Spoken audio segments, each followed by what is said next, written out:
पापा, ओ पापा, बहुत मजा आ रहा है। ठंडी ठंडी हवा लग रही है। अरे वाह कालू जी, हमारा बेटा झूले पर बैठकर कितना खुश है। आपने अच्छा किया जो ये झूला बना दिया। जग्गू बेटा, झूलते रहो। अब सारा दिन इस झूले पर मजे से झूलते रहो। जंगल के बाकी पक्षी भी जग्गू कौवे का झूला देखते हैं। अरे सुनो तोते, देखो तो जरा, जग्गू कौवे को कितना मजा आ रहा होगा ना उस झूले पर। हाँ कुक्कू, काश हम भी उस झूले पर बैठ सकते। हाँ तो इसमें क्या है छोटे तोते, चलो हम जग्गू कौवे से बात करते हैं कि वो हमें थोड़ी देर झूला झूलने दे। फिर वो दोनों झूला झूलने के लिए जग्गू कौवे के पास आते हैं। जग्गू, कितना मजा आ रहा होगा ना तुम्हें झूला झूलकर। हाँ कुक्कू, मुझे तो बहुत ही ज्यादा मजा आ रहा है। जग्गू, हमें भी झूला झूलना है, हमें भी थोड़ी देर झूले पर बैठने दो ना। सुनो तोते, ये झूला मेरे पापा ने मेरे लिए बनाया है। इस झूले पर तो मैं ही झूला झूलूंगा और किसी को नहीं बैठने दूंगा। जग्गू यार, बस थोड़ी देर हमें झूला झूलने दो, फिर हम खुद ही चले जाएंगे। तभी गौरी कौवी वहाँ पर आ जाती है। ओए चलो भागो यहाँ से बच्चों, मेरे जग्गू को परेशान मत करो। गौरी कौवी कुक्कू और तोते को वहाँ से भगा देती है। फिर अगले ही दिन नन्ही बुलबुल जग्गू कौवे का झूला देखकर उसके पास आ जाती है और उसे झूला झूलने की जिद करती है। नहीं बुलबुल, मुझे बहुत मजा आ रहा है, मैं नहीं दूंगा ये झूला। चलो बुलबुल बेटा, जाओ यहाँ से, कोई झूला वूला नहीं मिलेगा। बेचारी बुलबुल उदास होकर वहाँ से चली जाती है।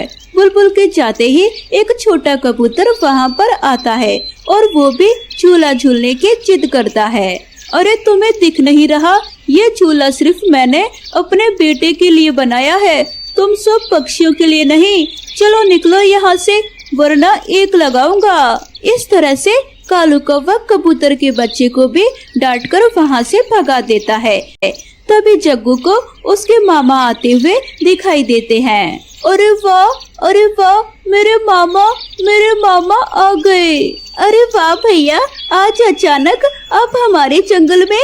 अरे मैं तो जग्गू को लेने आया हूँ, बहुत याद आ रही थी मुझे इसकी। मामा जी, मैं तैयार हूँ, मैं चलूँगा आपके साथ आपके घर।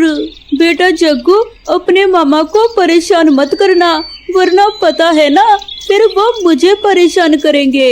गौरी कौवी का भाई जग्गू कौवे को लेकर अपने घर चला जाता है। अरे कालू जी, देखो तो जरा, कुछ देर पहले ही इस झूले पर मेरा जग्गू बेटा बैठा था और ये अब कितना खाली हो गया है। खाली झूले को देखकर कालू कौवे को उन छोटे छोटे जंगल के पक्षियों की याद आती है। अरे सुनो सारे छोटे छोटे पक्षियों, आप सब कहाँ हो, मुझे आपसे बात करनी है। कालू कौवे की आवाज सुनकर सारे छोटे छोटे पक्षी कालू कौवे के पास आते हैं। बच्चों, आप सब अब खुश हो जाओ, क्योंकि इस झूले पर बैठकर अब आप सब झूला झूल सकते हो। क्या कालू अंकल, आप बहुत अच्छी हो, पहला नंबर मेरा है, पहले मैं झूला झूलूंगा। हाँ, लेकिन पूरी बात तो सुन लो मेरी। कुक्कू बेटा, ये झूला फ्री का नहीं, बल्कि पूरे 100 रुपए देने होंगे मुझे। सारे छोटे पक्षियों को हर कीमत पर झूला झूलना था, वो इसके लिए कुछ भी कर सकते थे।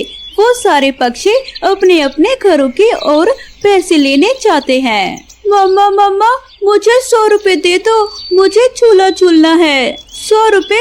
हाय रे, कितना महंगा झूला। क्या करूं मम्मा, कालू अंकल है ना कि पैसे कम ही नहीं कर रहे, मुझे तो झूला झूलना है बस। हाँ बाबा, देती हूँ पैसे। अच्छा ये लो तुम्हारे 100 रुपए। झूला झूलने की खुशी में कुक्कू 100 रुपए लेकर जल्दी से झूले के पास जाता है। कुक्कू वहाँ पर पहुँचता है तो वो देखता है कि सारे पक्षी ने 100 रुपए लाकर कालू कौवे को दे दिए। फिर बारी बारी से सारे बच्चे पूरा दिन झूला झूलते हैं। इस तरह दिन बीतता जाता है और अगली सुबह सारे बच्चे फिर से कालू कौवे को 100 रुपए लाकर देते हैं और झूला झूलते हैं। ऐसे कालू कौवे का तो धंधा ही चल पड़ा था। झूले की वजह से तो बच्चे बहुत ज्यादा जिद्दी हो गए थे। वो हर रोज ही झूला झूलने की जिद करते और 100 रुपए मांगते थे। कुक्कू, तुम्हें नहीं पता, लेकिन वो कालू तुम्हें बहुत महंगा झूला झुला रहा है। मैं भला रोजाना तुम्हें 100 रुपए कहाँ से लाऊंगी बेटा?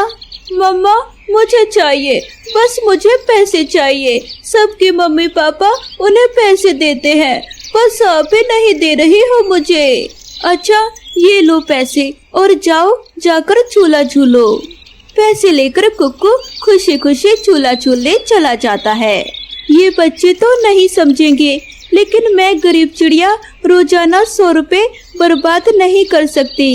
फिर मामा चिड़िया कालू कौवे के पास उसे बात करने जाती है। कालू भैया, झूले के पैसे थोड़े कम कर दो।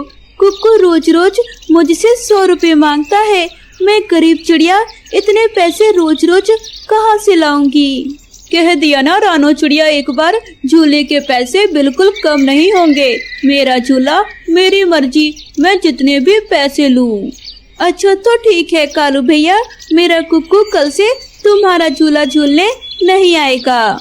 ऐसा कहकर मामा चिड़िया चली जाती है और फिर जंगल में जाकर वो लकड़ियाँ काटकर कुछ बनाने लगती है। बहुत मेहनत करने के बाद मामा चिड़िया कालू कौवे से भी अच्छा झूला बना देती है। कुक्कू भी नया झूला देखकर बहुत ही खुश होता है। अब तो कुक्कू सारा सारा दिन अपने झूले पर बैठकर झूला झूलता था। देखो, इस रानू चिड़िया ने अपना नया झूला बना लिया। अब इस झूले को देखकर जंगल के बाकी के पक्षी भी अपने लिए नया झूला बना लेंगे और मेरा सारा धंधा चौपट हो जाएगा। हाँ कालू जी, मुझे भी ये देखकर बहुत ही ज्यादा गुस्सा आ रहा है। मैं तो ये कहती हूँ कि हमें इस रानू चिड़िया के झूले को आग लगाकर जला देना चाहिए।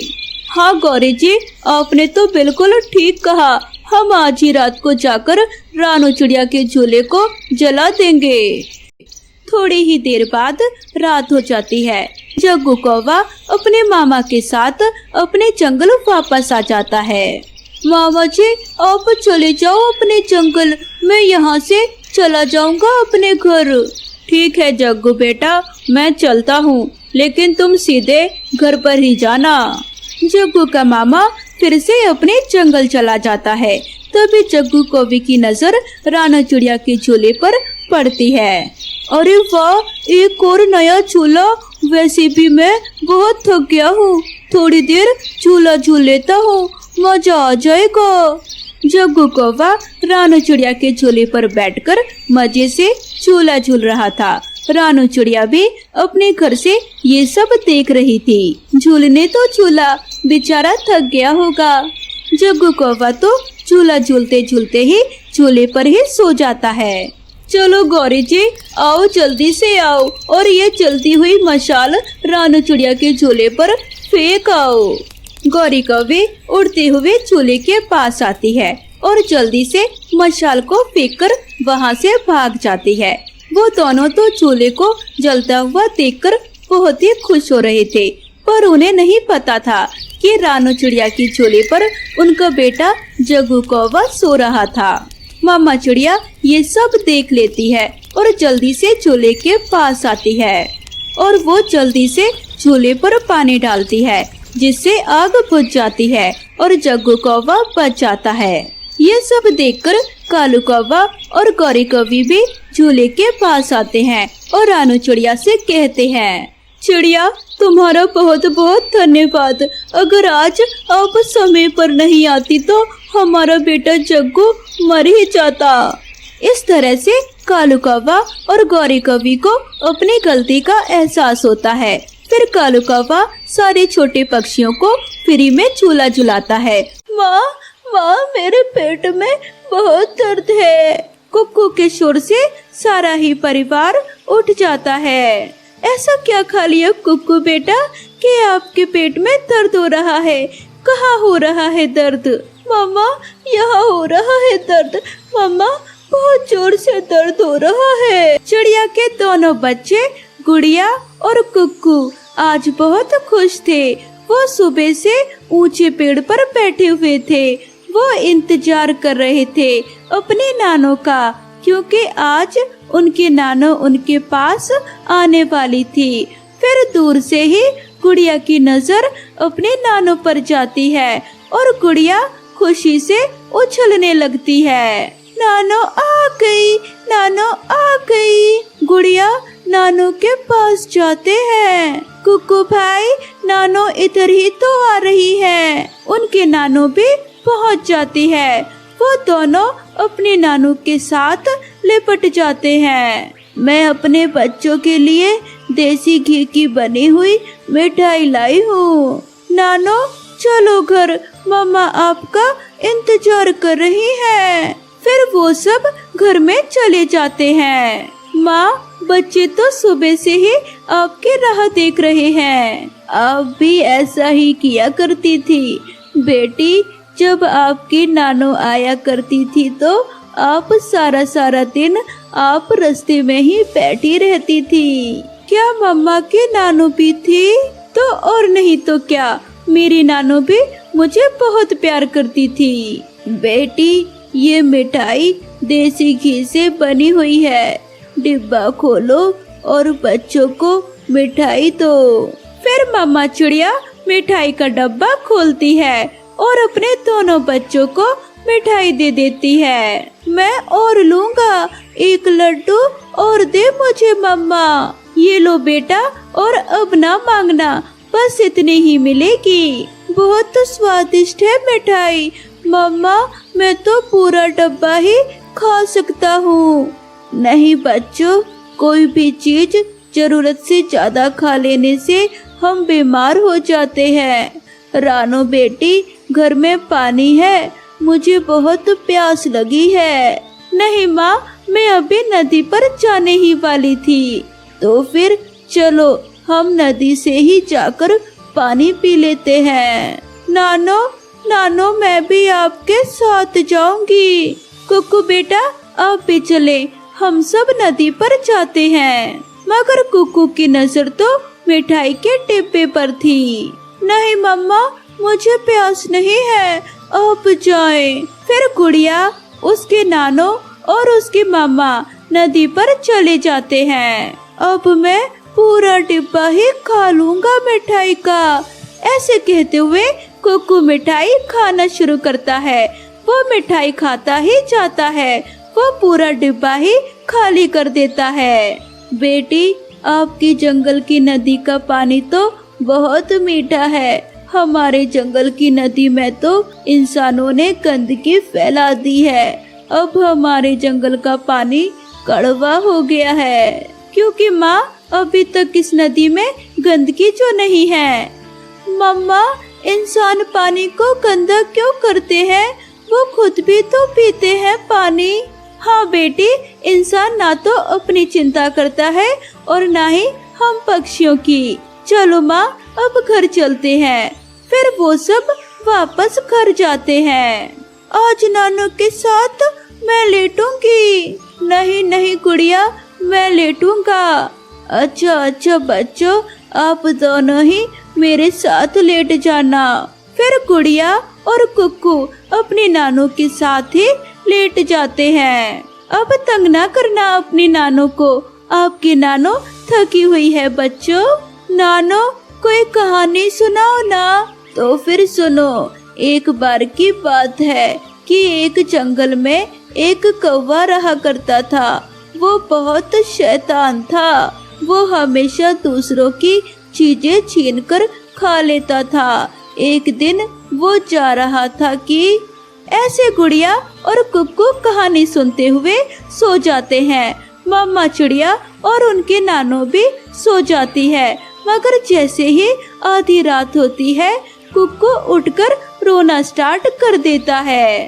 माँ, माँ, मेरे पेट में बहुत दर्द है। कुक्कू के शोर से सारा ही परिवार उठ जाता है। ऐसा क्या खा लिया कुक्कू बेटा कि आपके पेट में दर्द हो रहा है? कहाँ हो रहा है दर्द? मम्मा यहाँ हो रहा है दर्द, मम्मा बहुत जोर से दर्द हो रहा है। रानो बेटी डिब्बा तो देखो, कहीं कुक्कू ने सारी ही मिठाई तो नहीं खा ली।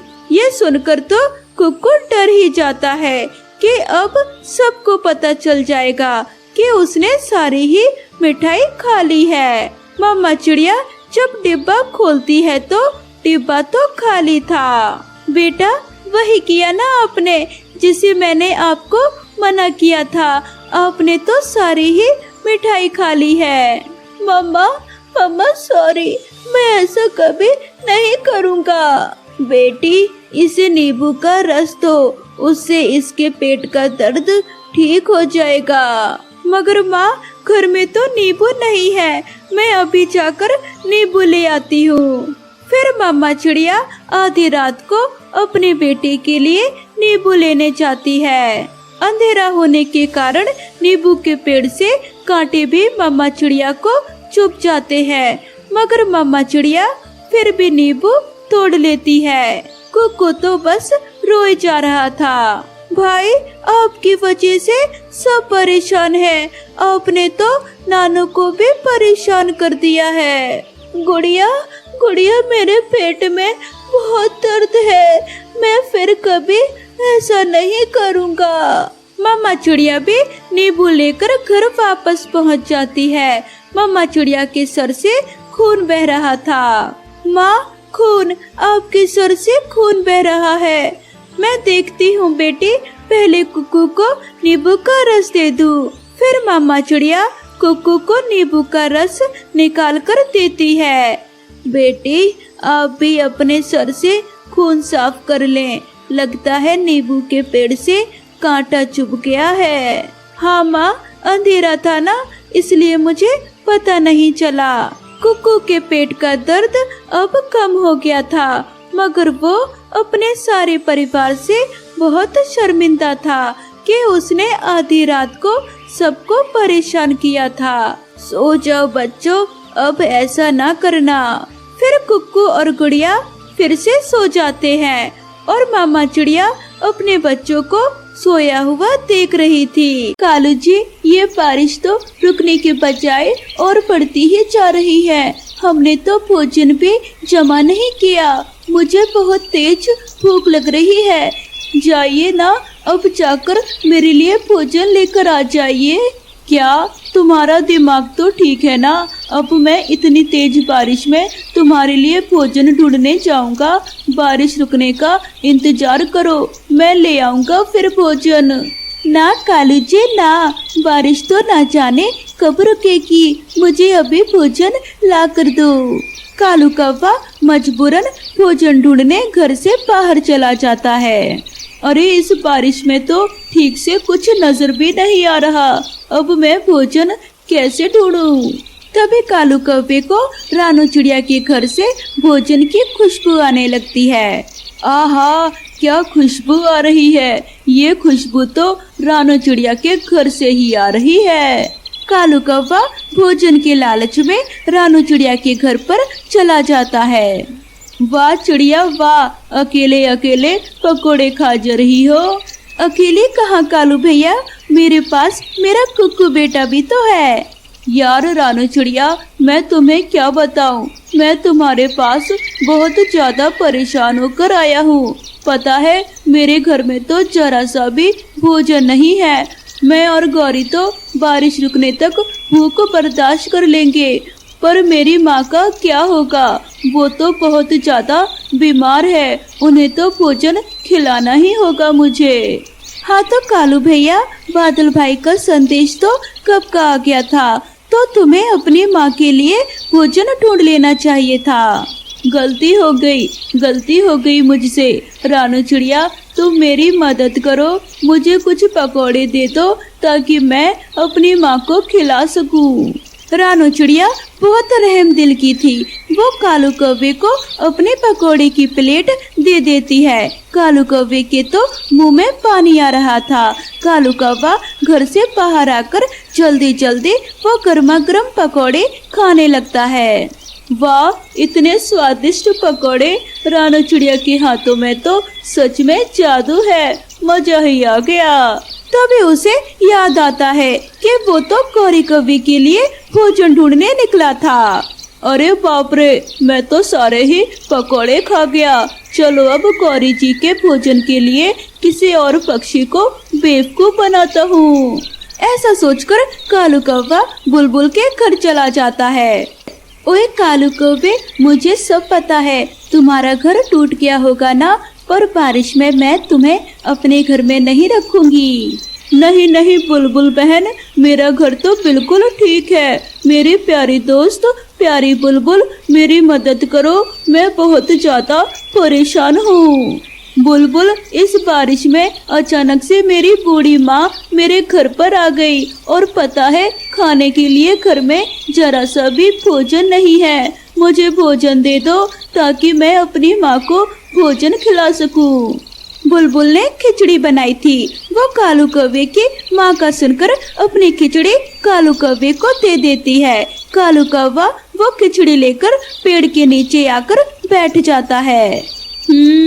कितनी अच्छी खुशबू आ रही है। अगर मैं इस खिचड़ी को घर पर लेकर जाऊंगा तो सारी की सारी खिचड़ी गौरी जी ही खा जाएंगी। चलो पहले मैं इसे थोड़ा सा चख लेता हूँ, फिर घर ले जाऊंगा। कालू कौवा खिचड़ी चखने के चक्कर में सारी की सारी खिचड़ी देखते ही देखते खा जाता है। वाह वाह, इस खिचड़ी में तो बहुत ही ज्यादा स्वाद था, खाकर मजा ही आ गया। पर अब मैं गौरी जी के लिए क्या लेकर जाऊंगा? अब कालू कौवा तोते के घर पर चला जाता है। मेरे प्यारी पत्नी जी, ये देखो, मैंने तुम्हारे लिए ये फलों की चाट बनाई है। अब इस बारिश को देखते देखते हम ये चाट खाएंगे। ओहो तोते जी, आप कितने अच्छे हो। तभी दरवाजा खुला देखकर कालू कौवा तोते के घर में घुस आता है। बेशरम कौवे कहीं के, ऐसे किसी के घर में नहीं घुसते।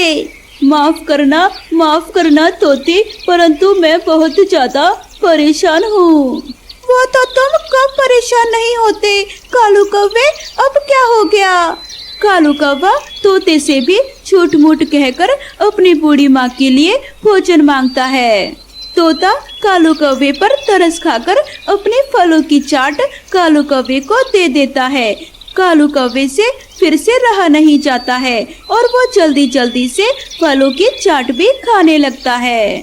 अरे कालू, ये तूने क्या कर दिया? तेरे जबान के चटकारे, मैं तो अभी तक घर पर गौरी के लिए भोजन लेकर नहीं गया। एक काम करता हूँ, कबूतर रह गया है, कबूतर के घर से ही कुछ भोजन लेता हूँ। अब कबूतर ही बचा था। कालू कौवा कबूतर के घर भी चला जाता है और कबूतर के घर पर आकर उससे भी अपनी माँ का झूठ मूठ कहकर उससे भी भोजन मांगता है। कबूतर जी, मैं आपके लिए दूसरे पराठे बना दूंगी। कालू कौवे की माँ तो पहली बार हमारे जंगल में आई है, वो तो हमारी मेहमान है। हाँ कालू कौवे, कोई बात नहीं, ये पराठे तुम ले जाओ अपनी माँ के लिए। अब आखिरकार कालू कौवा भी गर्मा गर्म पराठे लेकर अपने घर में आ ही जाता है। अरे वाह कालू जी, गर्मा गर्म पराठे खाने का तो मजा ही आ जाएगा। वैसे इतनी देर कैसे लग गई आपको? अरे ये सब छोड़ो ना गौरी, तुम बस गर्मा गर्म ये पराठे खाओ।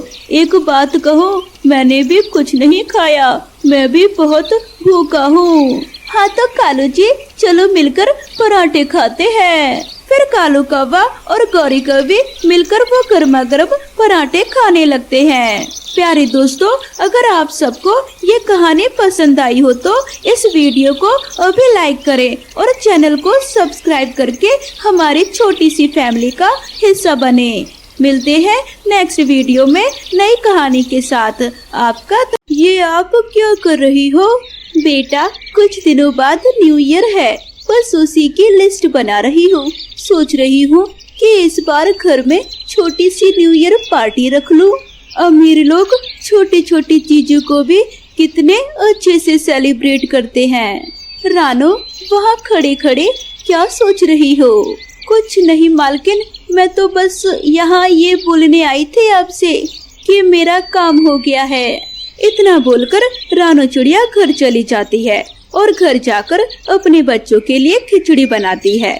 कुछ देर बाद उसके बच्चे घर आ जाते हैं और घर आते ही रानो से कहते हैं, माँ, दादी, आपको पता है हमारे स्कूल में इस बार भी न्यू ईयर सेलिब्रेट किया जा रहा है और इसलिए टीचर ने 100 रुपए मांगे हैं। सभी बच्चे न्यू ईयर सेलिब्रेट करने के लिए 100 रुपए जमा करा रहे हैं।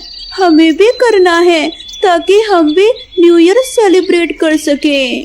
अरे बेटा, क्या करोगी न्यू ईयर सेलिब्रेट करके? हर बार की तरह छुट्टी कर लेना। इस बार भी पता है ना पैसे की कितनी तंगी है। दादी, हम लोग कभी भी न्यू ईयर सेलिब्रेट नहीं करते, पर इस बार हमें अपने स्कूल में न्यू ईयर सेलिब्रेट करना है। हमें नहीं करनी छुट्टी। बेटा, दादी से ऐसी बात नहीं करते। अभी मेरे पास पैसे नहीं है, पर मैं कोशिश करूंगी कि इस बार तुम दोनों को न्यू ईयर के लिए पैसे दे सकूं। अपनी माँ की बात सुनकर दोनों बच्चे बहुत खुश होते हैं और रात को जब टोनू चिड़ा घर आता है तो बच्चे अपने पिता से न्यू ईयर पार्टी की जिद करते हैं। पापा, पापा, हमारे स्कूल में न्यू ईयर सेलिब्रेट किया जा रहा है। हमें स्कूल में 100 रुपए जमा करने हैं और नए कपड़े भी चाहिए। दिला दो ना। पर दादी मना कर रही है। बेटा, क्या करोगे स्कूल में न्यू ईयर सेलिब्रेट करके? सही कह रही थी तुम्हारी दादी, तुम्हें वहाँ कुछ नहीं मिलेगा। मैं घर में ही कुछ अच्छा ला दूंगा। अब हर साल ऐसा ही बोलते हो, पर कभी कुछ नहीं दिलाते और ना ही घर में न्यू ईयर सेलिब्रेट करते हो। सही कहती है दादी, न्यू ईयर अमीर और गरीब के लिए एक समान नहीं होते। हम गरीब कभी भी न्यू ईयर सेलिब्रेट नहीं करते। दोनों बच्चे नाराज होकर सो जाते हैं और अपने बच्चों को उदास देखकर रानो को बहुत बुरा लगता है और अगले दिन वो सेठानी के घर जाती है, जहाँ वे काम खत्म करके शाम को डरती हुई सेठानी के पास जाती है। वो, मैडम, बहुत जल्द न्यू ईयर आ रहा है। अगर आप मुझे कुछ पैसे एडवांस दे देती तो इस साल हम गरीब भी न्यू ईयर सेलिब्रेट कर लेते। क्या एडवांस चाहिए? काम तो सही से करती नहीं हो और सैलरी टाइम टू टाइम चाहिए और इस बार एडवांस भी चाहिए। कुछ एडवांस नहीं मिलेगा। 1 तारीख को तुम्हारी सैलरी आती है, उस दिन आकर अपनी सैलरी पूरी ले जाना। गौरी कवि की बातें सुनकर रानो बहुत दुखी होती है, अपने घर आ जाती है, जहाँ एक बार फिर बच्चे न्यू ईयर के लिए जिद करने लगते हैं। माँ, हम कभी भी कुछ नहीं मांगते और ना ही कभी न्यू ईयर सेलिब्रेट करते हैं। हर साल न्यू ईयर वाले दिन हम घर पर ही रहते हैं, पर इस बार हमारा बहुत मन है। 100 रुपए की ही तो बात है। आप हमें नए कपड़े मत दिलवाना, पर 100 रुपए दे दो ताकि हम स्कूल में न्यू ईयर सेलिब्रेट कर सके। बेटा, मैं कोशिश कर रही हूँ, पर मुझे एडवांस पैसे नहीं मिले। मालकिन ने मना कर दिया है और तुम तो जानती हो तुम्हारे पापा की सैलरी अभी कुछ दिनों पहले ही आई थी, जो कि खत्म हो चुकी है। माँ, आप एक बार कल फिर से पैसे मांग कर देखना, क्या पता इस बार मालकिन दे दे। एक बार फिर कुक्कू और गुड़िया अपनी माँ को मनाते हैं और अगले दिन रानो फिर से एडवांस पैसे मांगने के लिए अपनी मालकिन के पास जाती है, जहाँ वह देखती है कि गौरी एक कॉल पर बात कर रही है। हा। अरे यार, तुम तो जानती हो ना मेरे पास पैसों की बिल्कुल भी कमी नहीं है, इसलिए इस बार न्यू ईयर की पार्टी मैंने अपने घर पर ही रखी है, तो तुम सबको आना होगा 31 तारीख की रात को। मैंने सारी तैयारी कर ली है, बहुत ही शानदार पार्टी होगी इस बार की। मालकिन के पास पैसों की कमी नहीं है, वो आलीशान पार्टी कर रही है, पर फिर भी मुझे एडवांस नहीं दे रही। मुझे तो अब डर लग रहा है, अगर फिर से मांगा तो मालकिन कहीं मुझे नौकरी से ना निकाल दे। रानो ये सोचकर कि मालकिन उसे नौकरी से ना निकाल दे, वो दोबारा अपनी मालकिन से पैसे की बात नहीं करती और चुपचाप काम खत्म करके घर आती है। अब इसी तरह 2 दिन बीत जाते हैं और संडे वाले दिन गुड़िया अपनी माँ के साथ सेठानी के घर आती है और घर के कामों में अपनी माँ की मदद करवाती है। माँ देखो, आज मालकिन का मूड अच्छा लग रहा है, आप उनसे एडवांस पैसे मांग कर देखो ना, क्या पता वो इस बार आपको पैसे दे दे। क्या क्या बात कर रही हो तुम अपनी माँ से? तुम्हें भी न्यू ईयर सेलिब्रेट करना है? ये न्यू ईयर पार्टी गरीबों के लिए नहीं, अमीरों के लिए होती है, जिसे तुम कभी सेलिब्रेट नहीं कर पाओगी। देखना इस न्यू ईयर पर हम कैसे पार्टी सेलिब्रेट करते हैं। और खबरदार, मेरी माँ से एडवांस पैसे मांगने की बात की अगर तुमने तो मैं अपनी माँ से कह दूंगा कि वो तुम्हारी माँ को नौकरी से निकाल दे।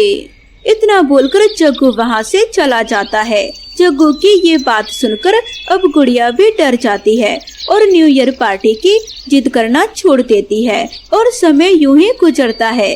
देखते ही देखते 30 तारीख आ जाती है, पर स्कूल में न्यू ईयर पार्टी के लिए पैसे जमा न करने की वजह से गुड़िया और कुक्कू स्कूल नहीं जाते। अरे बच्चों, आज तुम दोनों स्कूल क्यों नहीं गए? हमें नहीं जाना स्कूल, हमने स्कूल में न्यू ईयर के लिए पैसे जमा नहीं करवाए और कल स्कूल में न्यू ईयर सेलिब्रेट किया जाएगा, इसलिए हमें नहीं जाना 2 दिन स्कूल। माँ, मैं तुम्हारे साथ चलूंगी। पैसे ना मिलने की वजह से दोनों बच्चे बहुत उदास होते हैं और गुड़िया आज फिर अपनी माँ के साथ मालकिन के घर जाती है, जहाँ रानू देखती है कि आज कालू मालिक भी घर पर बैठे हैं और न्यू ईयर की तैयारी में लगे हैं। और रानू अपनी बेटी की चेहरे की उदासी देखकर एक बार फिर डरते हुए रानू अपने मालिक से एडवांस पैसे की बात करती है। मालिक, माफ करना, आपके काम के बीच में मैं दखल दे रही हूँ, पर 2 दिन बाद नया साल आ रहा है, मुझे कुछ एडवांस चाहिए था ताकि मैं अपने बच्चों के लिए नए कपड़े ला सकूं और मेरे बच्चे भी न्यू ईयर सेलिब्रेट कर सके। तो फिर एडवांस पैसे का गाना गाने लगी। मैंने बोला था ना तुम्हें कि तुम्हें कोई एडवांस नहीं मिलेगा। अरे गौरी जी, इतना भड़क क्यों रही हो? गरीब हो या अमीर, त्योहार तो सबके लिए एक समान होता है ना, दे दो उसे एडवांस। और वैसे भी वो अपनी सैलरी के ही थोड़े से पैसे तुमसे एडवांस ले रही है, कोई उधार थोड़ी ना ले रही है। कालू कौवे के कहने पर गौरी मुंह बनाकर कमरे से अपना पर्स लाती है और जब वो पर्स में से पैसे निकालने के लिए पर्स खोलती है तो देखती है कि उसके पर्स से पैसे गायब हैं। पैसे कहाँ चले गए? मैंने तो पर्स में ही पैसे रखे थे। सच सच बताना, तुम माँ बेटी ने मेरे पर्स में से पैसे चोरी करे हैं ना, क्योंकि मैंने तुम्हें एडवांस पैसे नहीं दिए थे। नहीं मालकिन, मैं अपनी बेटी की कसम खाकर कहती हूँ, मैंने ये चोरी नहीं करी। वो जग्गू खुद को बहुत ज्यादा समझता है ना, अमीर है तो क्या हुआ, मेरी इंसल्ट थोड़ी ना कर सकता है। माँ के सामने तो मैंने कुछ नहीं बोला, पर अभी जाकर उसे बताती हूँ। इतना बोलकर गुड़िया जग्गू से लड़ने के लिए कमरे में जाती है, जहाँ वो देखती है कि जग्गू अपनी माँ के पर्स से पैसे चोरी कर रहा है। इतने पैसे काफी रहेंगे मेरे महंगे खिलौने के लिए। माँ तो कभी महंगे खिलौने नहीं दिलाती और माँ की वजह से सभी दोस्तों मेरा मजाक बनाते हैं, पर इन पैसों से मैं अपनी पसंद का खिलौना ले लूँगा। नहीं आंटी, मेरी माँ ने कोई पैसे चोरी नहीं करे, ये सब कुछ आपके बेटे ने किया है। अगर आपको यकीन नहीं है तो जब वो घर पर आए आप उसका बैग चेक कर लेना। अगर तुम सच कह रही हो तो आज जग्गू की खैर नहीं और ये सब कुछ तुम्हारी वजह से हो रहा है। गौरी, आने दो उस नालायक को घर। सारा सच बताकर गुड़िया अपनी माँ के साथ घर चली जाती है। अब जैसे ही जग्गू घर आता है, कालू उसका बैग चेक करता है और उसके बैग से कुछ पैसे और खिलौने निकलते हैं, जिसे देख कालू उसे एक थप्पड़ लगाता है। कहाँ से आए तुम्हारे पास ये पैसे और खिलौने? अब तुम चोरी करना सीख गए हो। और गौरी, तुमने उस गरीब परिवार के साथ बिल्कुल सही नहीं किया। अब हमें अपनी गलती सुधारनी होगी। हम आज ही कुछ गिफ्ट और कपड़े लेकर उनके घर जाएंगे और उन्हें न्यू ईयर के लिए इनवाइट करेंगे। कालू की बात सुनकर और जग्गू बेटी की इस बुरी हरकत से गौरी कवि को भी समझ आ जाता है कि अमीर और गरीब का न्यू ईयर एक समान नहीं होता। और गौरी अपने पति के साथ रानू चिड़िया के परिवार के लिए कपड़े और गिफ्ट लेकर उसके घर आ जाती है। मुझे माफ करना रानो, जो मैंने तुम्हारे साथ किया, पर हम ये कुछ तोहफे और कपड़े आपके लिए लेकर आए हैं। कल हमने हमारे घर में छोटी सी न्यू ईयर की पार्टी रखी है और हम चाहते हैं कि आप ये कपड़े पहनकर अपने पूरे परिवार के साथ आएं। अगर आप हमारी इस पार्टी में आएंगे तो हमें लगेगा कि आपने हमें माफ कर दिया है। रानू चिड़िया अपनी मालकिन को मना नहीं कर पाती और अगले दिन 31 तारीख की रात को अपने पूरे परिवार के साथ गौरी के घर जाती है और वही कपड़े पहनकर जो गौरी ने उन सब के लिए दिए थे, जहां सभी लोग मिलकर न्यू ईयर केक काटते हैं और अच्छा खाना खाकर न्यू ईयर सेलिब्रेट करते हैं और बच्चे बहुत खुश होते हैं।